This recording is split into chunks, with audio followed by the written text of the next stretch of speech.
500 million Buddhists practice a tradition you've never heard of. While the West fell in love with the Zen meditation and mindfulness, the actual majority of Buddhism was happening somewhere else entirely. In temples across China, Japan, Korea, Vietnam, millions of people weren't sitting in silence. They were chanting 6 simple words, believing these words could transport their consciousness to another universe. A universe ruled by a Buddha named Amitabha, who made 48 cosmic vows, including this one. Anyone who calls my name with sincere heart will be reborn in my Pure Land. This isn't mythology, this is the largest Buddhist tradition on earth. Today, you'll discover why, 2,000 years before modern science imagined the multiverse, Buddhist practitioners were already traveling between them through something called Pure Land Buddhism. Welcome to the Mahayana Multiverse, the Buddhism that 500 million people actually practice. The year was 402 CE in Mount Lushan, China. A monk named Huiyuan gathered 123 followers around a sacred spring. Together, they made a vow that would transform Buddhism forever. We pledge to be reborn in Amitabha's Pure Land. This wasn't just prayer, it was the birth of the world's largest Buddhist movement. Here's what's shocking. Most people in the West have never heard of Pure Land Buddhism. Of the 500 million Mahayana practitioners worldwide, the vast majority follow Pure Land traditions. When we talk about the Great Vehicle, we're mostly talking about Pure Land. So why did this stay hidden from Western Buddhism? Because Pure Land didn't export well to Western psychology. It wasn't about meditation techniques you could learn. It was about cosmic universes you could inhabit. Not philosophy you could study, but relationships with enlightened beings you could enter. Today, we're revealing the real face of Mahayana Buddhism, and it's going to challenge everything you thought you knew about enlightenment.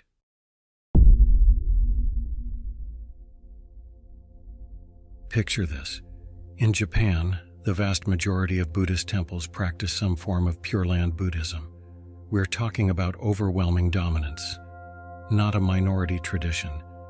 Travel to China and you'll find the same pattern. Walk through Beijing, Shanghai, Guangzhou, and the active Buddhist temples you encounter, most are chanting Namo Amitabha Buddha, not practicing Zen meditation. The Buddhism that survived the Cultural Revolution, the Buddhism that's experiencing revival today, is predominantly Pure Land. Korea tells the same story. Vietnam echoes the pattern. So why don't you know this? The answer reveals everything about how religions travel across cultures. Zen Buddhism exported beautifully to Western psychology. It offered techniques, meditation methods, philosophical frameworks that Western minds could immediately grasp. Mindfulness fit perfectly into secular therapy, stress reduction, corporate wellness programs. Pure Land Buddhism, it didn't translate so neatly. You can't turn cosmic devotion into a workplace seminar. You can't package faith in infinite Buddhas as self-help methodology. Pure Land demanded something the West wasn't ready for. Relationship with the transcendent. Trust in powers beyond individual effort.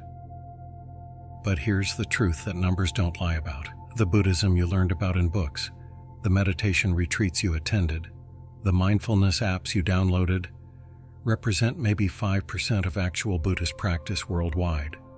The real Buddhism, the Buddhism that shapes daily life for hundreds of millions, happens in Pure Land temples where grandmothers chant for their families, where farmers call Amitabha's name while planting rice, or where office workers whisper Nembutsu during lunch breaks.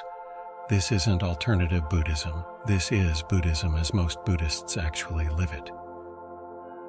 Which brings us to the cosmic mystery. How did a tradition focused on another Buddha, in another universe, become the most popular expression of Siddhartha Gautama's teaching?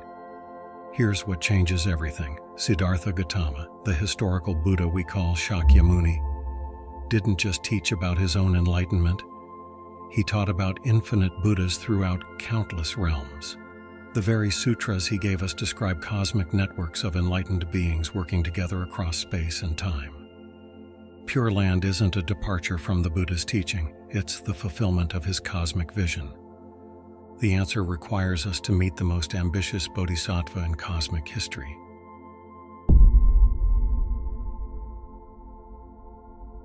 Before we dive into cosmic implications, understand this. Shakyamuni Buddha actually taught about countless other Buddhas throughout the cosmos. In the Lotus Sutra, the Avatamsaka Sutra, dozens of other texts. He described infinite realms ruled by enlightened beings. Amitabha wasn't a replacement for the historical Buddha. He was Shakyamuni's cosmic teaching made manifest. Countless eons ago, in a universe far from our own, lived a monk named Dharmakara. But Dharmakara wasn't content with ordinary enlightenment. As he studied under Buddha Lokeshvara Raja, witnessing infinite Pure Lands throughout the cosmos, a revolutionary idea began forming. What if, Dharmakara wondered, what if compassion could create the ultimate Pure Land? Not just a beautiful realm, but a universe specifically designed to guarantee enlightenment for anyone who enters it. His teacher warned him such a land would require vows of unimaginable scope. Dharmakara's response would echo through eternity. Then I will make those vows. What happened next wasn't prayer, it was cosmic architecture. Dharmakara spent 5 eons, billions upon billions of years, studying every Pure Land in existence. He cataloged their strengths, identified their limitations, and began designing the ultimate enlightenment environment. His 48 vows weren't wishes, they were engineering specifications for a universe. Vow 18. If any being, even one who has committed terrible karma, calls my name with sincere heart 10 times, and they are not reborn in my land, may I not achieve perfect enlightenment. Vow 11. If any being in my land could fall back into lower realms, may I not achieve perfect enlightenment. Vow 22. If bodhisattvas in my land wish to visit other universes to help beings, they shall have that power instantly. Notice what Dharmakara was designing, not a retirement paradise, but a cosmic university, where enlightenment is guaranteed, where graduates return to help other realms, where the entire system multiplies compassion throughout the multiverse. After eons of practice, Dharmakara achieved perfect enlightenment, and in that moment became Amitabha Buddha, the Buddha of infinite light. But his enlightenment wasn't just personal transformation, it was cosmic creation. Every vow he made became reality. Sukhavati, the Pure Land universe, came into existence. This is where Mahayana's Save All Beings philosophy gets its ultimate expression. Avalokiteshvara vowed to help every sentient being, but Amitabha actually built them a universe where help is guaranteed. 2,000 years before physicists theorized infinite universes with different physical laws, Pure Land Buddhism was mapping realms optimized for different purposes. While our universe operates under laws that include suffering, aging, death, Amitabha asked a simple question. What would a universe optimized for consciousness evolution look like? The answer was Sukhavati, where the laws of physics serve enlightenment.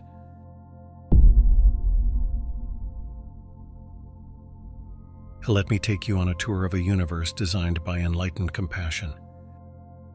Imagine arriving in Sukhavati, not through death, but through a fundamental shift in consciousness. You don't have a physical body anymore. Instead, you emerge from a golden lotus flower, fully mature, perfectly healthy with a form made of light itself. The landscape around you defies description, not because it's indescribable, but because it's designed to match your deepest spiritual needs. The air itself carries teachings. Birds sing the Four Noble Truths. Wind through jewel trees explains the Eightfold Path. Flowing water recites sutras in languages you've never heard but somehow understand perfectly. Here, there's no aging, no disease, no death, not because these things are magically prevented, but because your light body operates under entirely different laws of existence. But here's what most people misunderstand about the Pure Land. This isn't heaven. Heaven is a reward for good behavior, a place where you rest eternally in bliss. The Pure Land is something far more radical. It's a cosmic university designed for rapid enlightenment.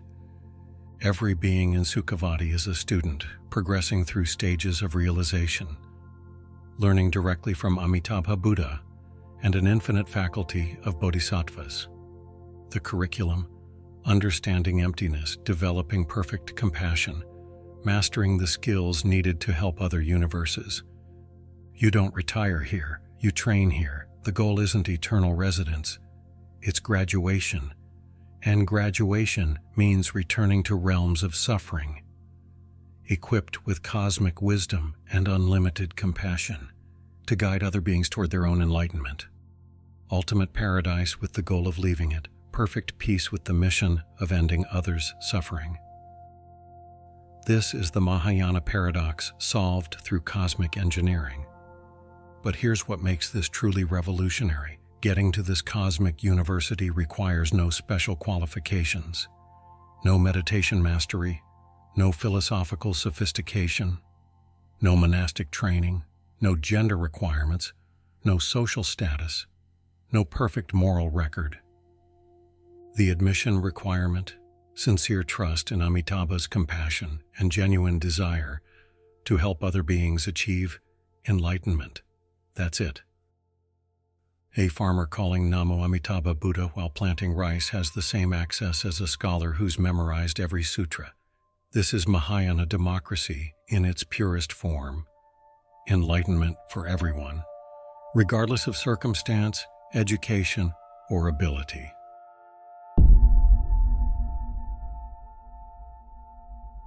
Namo Amitabha Buddha, 6 syllables that changed everything about Buddhist practice.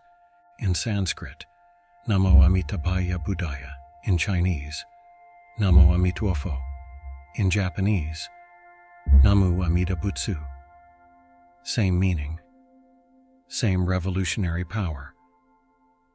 But this isn't prayer in the way most people understand it. According to Pure Land teaching, these words are cosmic communication technology, a way of synchronizing your consciousness with enlightened awareness across dimensional boundaries. When you chant Nembutsu with sincere heart, you're not calling to Amitabha. You're recognizing that Amitabha's light has always been calling to you. You're not creating a connection. You're awakening to a connection that already exists. This brought us to the theological earthquake that split Buddhism for centuries, the debate between Jiriki and Tariki, self-power versus other power. Traditional Buddhism emphasized Jiriki, self-cultivation through meditation, ethical conduct, gradually purifying consciousness through individual effort. Pure Land Buddhism introduced Tariki, relying on Amitabha's compassionate power, trusting in cosmic assistance, recognizing that enlightenment comes through grace rather than personal achievement. The great teacher Shinran made a distinction that scandalized traditional Buddhism. He taught about true entrusting, Shinjin, which isn't belief in the Western sense. It's a fundamental recognition of reality. Shinran's most radical teaching: even the good person attains birth in the Pure Land. How much more so the evil person? This isn't about moral relativism. It's about recognizing that enlightenment doesn't depend on personal perfection. It depends on cosmic compassion that's already perfect. But did this actually work? The historical evidence is remarkable. Stories emerge from across East Asia of ordinary people achieving extraordinary spiritual transformation. An elderly farmer, decades of backbreaking labor, reportedly experienced profound peace in his final moments through simple Nembutsu practice, Chronicles tell of samurai warriors finding inner peace through Pure Land practice that years of Zen training hadn't provided. Merchants chanting Nembutsu during long trading journeys. Mothers reciting Amitabha's name while nursing babies. All reporting profound spiritual transformation through amazingly simple means. What made these accounts so revolutionary? Suddenly, enlightenment wasn't limited by education, gender, social status, or spiritual sophistication. A working mother had equal access to cosmic Buddhas as the most learned scholar. Pure Land Buddhism democratized enlightenment, making the most advanced spiritual technology available to anyone with sincere heart and genuine compassion for others.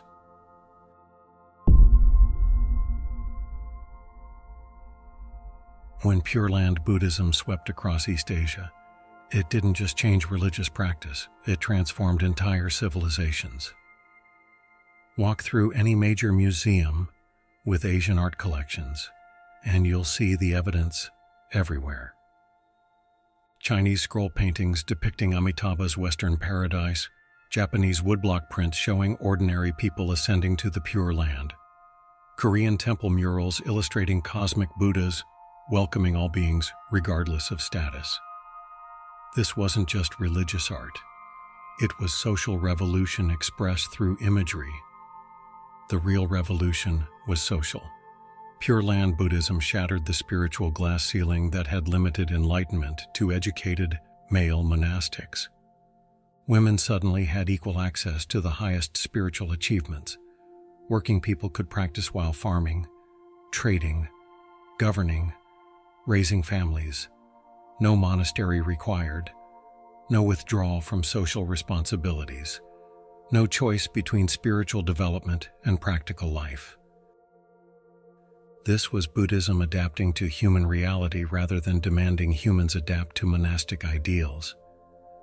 The social implications were staggering. Pure Land ideas began influencing governance, creating policies based on universal compassion rather than rigid hierarchy.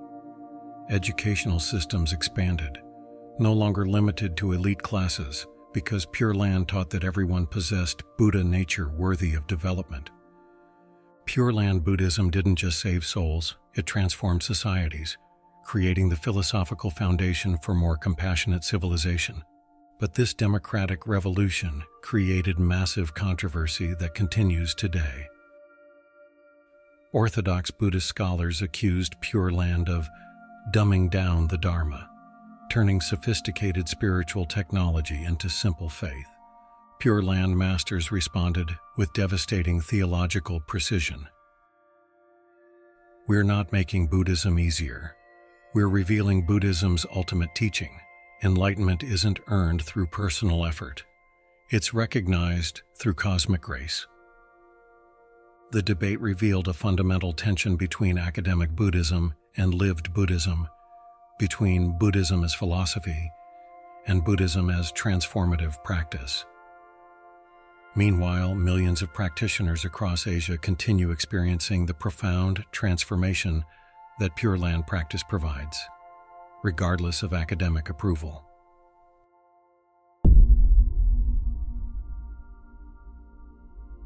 Pure Land Buddhism's cosmic vision anticipated discoveries that modern science is only beginning to understand. Quantum physicists propose infinite parallel universes with different physical laws. Meanwhile, 2,000 years ago, Pure Land Buddhism was mapping infinite realms optimized for consciousness development. The Dharma stands on its own merit. Practitioners across centuries report consistent, transformative experiences. Modern Pure Land practitioners continue this tradition, finding profound inner peace through Nembutsu practice. Not escapism, but preparation for compassionate action. When you recognize connection to infinite compassion, every interaction becomes an opportunity to manifest that compassion. When you trust in cosmic assistance, every challenge becomes workable. When you understand yourself as already embraced by enlightened awareness, every moment becomes sacred. This is why Pure Land Buddhism conquered East Asia. not because it offered easy answers, but because it revealed enlightenment hidden within ordinary experience, cosmic realization available through daily practice. The cosmos may be far stranger, consciousness far more powerful, and enlightenment far more accessible than either traditional religion or conventional science has imagined.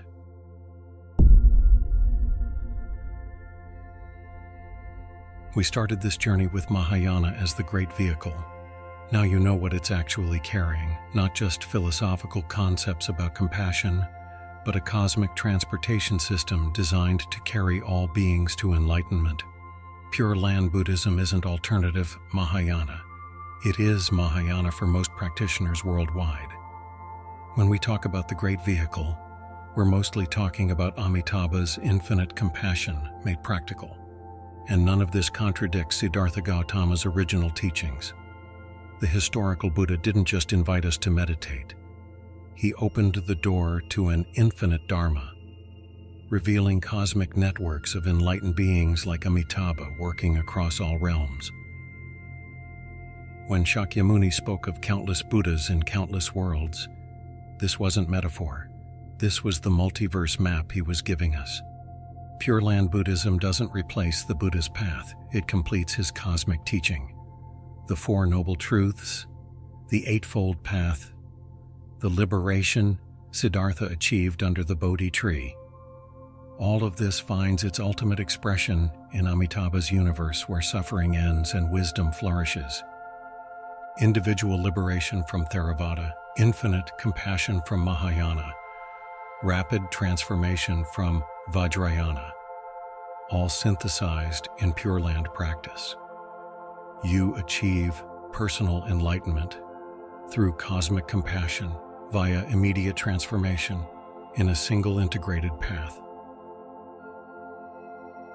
So when someone asks what is Buddhism, the honest answer based on actual global practice is mostly Pure Land, the tradition that stayed hidden from Western Buddhism because it demanded relationship with the transcendent rather than techniques for self-improvement.